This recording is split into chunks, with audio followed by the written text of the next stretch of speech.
बोलिए जगदियां जोता वाली माता तेरी सदा ही जय। या देवी सर्वभूतेषु शैलपुत्री रूपेण संस्थिता नमस्तस्ते नमस्तस्ते नमस्तस्ते नमो नमः। आप सभी को नवरात्रों के प्रथम दिवस की हार्दिक शुभकामनाएं। नवरात्रों में प्रथम दिवस के रूप में मां दुर्गा के प्रथम रूप जिसे शैलपुत्री के रूप में पूजा जाता है, नवरात्रों के प्रथम दिवस में मां शैलपुत्री की बड़ी आनंद से तथा प्रेम से पूजा की जाती है। बताया जाता है कि मां शैलपुत्री शैल पर्वत से प्रकट हुई, हिमालय राज यहाँ प्रकट हुई, इसलिए उनका नाम शैलपुत्री पड़ा। जिनके दाएं हाथ में त्रिशूल है और बाएं हाथ में एक कमल का फूल है, जिनका वाहन एक वृषभ है, जिससे मां को वृषभ रूढ़ा भी कहा जाता है। मां अपने भक्त को आनंदित करने वाली, उनके सभी मनोकामनाओं को पूर्ण करने वाली है। मां शैलपुत्री के संबंध में जो कथा आती है उसके अनुसार मां शैलपुत्री पूर्व जन्म में दक्ष प्रजापति के यहाँ सती रूप में प्रकट हुई थी, जिनका विवाह बड़ी ही धूमधाम से भगवान शिव शंकर के साथ किया गया था। भगवान शिव शंकर के साथ विवाह बड़ा मांगलिक कार्य बनाया गया, बड़े धूमधाम से मां का विवाह किया गया तथा जब विवाह को बहुत समय व्यतीत हो गया तो एक दिन दक्ष प्रजापति ने एक यज्ञ का आयोजन रखा। भगवान शिव शंकर से दक्ष प्रजापति का एक विवाद हो गया था और उस विवाद को दक्ष प्रजापति ने अपने दिल में बिठा लिया। दक्ष प्रजापति ने अपने दिल में बिठा लिया तथा संकल्प कर लिया, इतने मैं भगवान शिव शंकर का अपमान नहीं कर दूंगा, इतने मेरे दिल को किसी भी प्रकार से कोई राहत नहीं मिलेगी। यही सब मन में बातें सोचकर दक्ष प्रजापति ने एक योजना बनाई।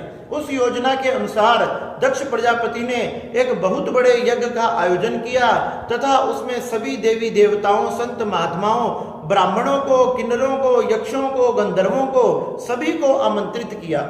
सभी उस यज्ञ में पधारने लगे, लेकिन किसी भी प्रकार से भगवान शिव शंकर को आमंत्रित नहीं किया, क्योंकि जब सभी देवी देवता, ब्राह्मण, यक्ष, किन्नर, गंधर्व आ जाएंगे और उन सबके सामने जब भगवान शिव शंकर नहीं होंगे तो भगवान शिव शंकर का बड़ा अपमान हो जाएगा।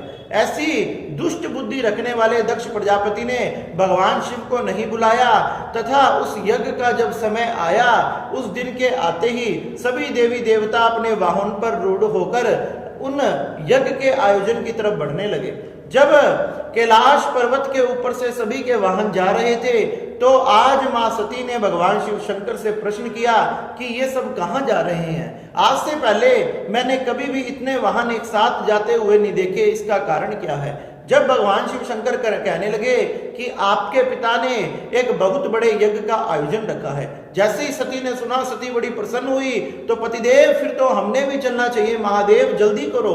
महादेव कहने लगे तुम्हारे पिता ने सभी को आमंत्रित किया है, लेकिन हमें आमंत्रित तथा आमंत्रण पत्र नहीं भेजा, और बिना आमंत्रण पत्र के, बिना आमंत्रित किए व्यक्ति ने कहीं भी नहीं जाना चाहिए। और सती तुम तो जानती हो तुम्हारे पिता मन में मेरे प्रति द्वेष भावना रखते हैं। सती पूछने लगी इसका कारण क्या है? भगवान शंकर कहने लगे कारण छोड़ो, बस मुझे यही पता है कि तुमने वहां नहीं जाना चाहिए। लेकिन सती मां किसी प्रकार भी नहीं मानी। भगवान शिव शंकर ने लाख बार समझाने की कोशिश की, बार बार बनाया, लेकिन सती मां का इतना आरूढ़ संकल्प देखकर, ऐसा संकल्प देखकर कि मैंने जाना ही है, तो भगवान शिव शंकर ने जब बार बार मना किया और जब भी सती ना मानी तो फिर सती भगवान शिव शंकर के चरणों में नमन कर कर अपने पिता के घर की तरफ दौड़ने लगी। जैसे ही मां दौड़ने लगी तो भगवान शंकर ने उनके पीछे पीछे अपने रुद्रगण तथा नंदी आदि को भेज दिया। नंदी आदि पर सवार होकर अपने रुद्रगणों के साथ मां सती आज अपने पिता के महलों की तरफ बढ़ रही है। जब महलों की तरफ बढ़ने लगी, महलों के दरवाजे पर ही दक्ष प्रजापति सबका स्वागत कर रहे थे। जैसे ही अपनी पुत्री को आते हुए देखा, मुंह मोड़ लिया और मुंह मोड़कर अंदर चले गए। जैसे ही सती ने देखा कि मेरे पिता मुझे देखकर प्रसन्न नहीं हुए, मानो सती का हृदय वहीं टूट गया हो, फिर भी सती महलों के अंदर गई। महलों के अंदर जा गई, जब सामने उनकी सभी बहनें खड़ी थी, सब बहनें भी उन्हें देखकर बातें बनाने लगी। अंदर जाकर मां से मिली, मां ही माँ ही एक थी जिसने सती का स्वागत किया तथा प्रसन्न होकर उनके गले लग गई। जब सती ने मां से मिलने के बाद यज्ञशाला में जाकर देखा फिर तो कमाल ही हो गया। यज्ञशाला में तो चारों तरफ सभी देवी देवता, ब्राह्मण, संत, महात्मा, यक्ष, किन्नर, गंधर्व आदि विराजमान थे, लेकिन कहीं भी भगवान शिव शंकर का स्थान नहीं था। न तो भगवान शिव शंकर का स्थान था और ना ही उनकी बात हो रही थी, और तो और ना ही उनके नाम से कोई आहुति प्रदान की जा रही थी। यह सब देखकर, उतना बड़ा अपमान देखकर मां सती भगवान शिव शंकर का कुछ सहन ना कर पाई तथा सबके देखते ही देखते मां ने अपने शरीर में से योग अग्नि को प्रकट कर दिया। योग अग्नि के प्रकट करते ही रुद्रगण, नंदी आदि मां को बचाने के लिए भागने लगे, लेकिन कुछ पल में ही उस योग अग्नि ने मां सती को जलाकर विध्वंस कर दिया तथा भयंकर युद्ध हुआ।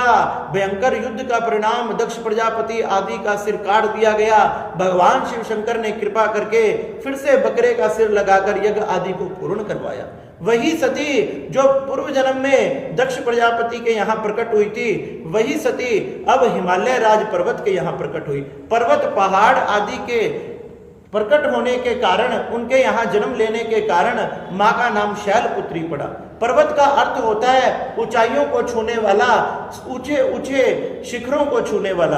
कहते हैं कि मां शैलपुत्री की पूजा करने से भक्त ऊंचाइयों को छूता है तथा ऊर्जावान बनता है। मां शैलपुत्री की पूजा करने से वह अपने व्यापार में, अपने जीवन में, सभी प्रकार के कार्यों में मां की पूजा से, मां का नाम उच्चारण करने से वह उस व्यापार आदि में सब पे सफलता प्राप्त करता है। मां की पूजा, मां की आराधना करने से उसके मन में दृढ़ता आती है, साहस आता है, मनोविश्वास पैदा होता है, आत्मविश्वास पैदा होता है। इसलिए नवरात्रों के प्रथम दिवस में मां शैलपुत्री की पूजा की जाती है। मां हिमालय राज पर्वत के यहाँ शैलपुत्री के रूप में जन्म लिया तथा शैलपुत्री के यहाँ रूप में जन्म लेकर फिर से हिमालय राज पर्वत तथा सभी देवी देवताओं की कृपा से, नारद जी की कृपा से भगवान शिव शंकर के साथ मां शैलपुत्री का विवाह हुआ। इस प्रकार से नवरात्रों के प्रथम दिवस में मां शैलपुत्री की पूजा करें। जो शैलपुत्री मां अपने भक्तों की सभी प्रकार की मनोकामनाओं को पूर्ण करने वाली है।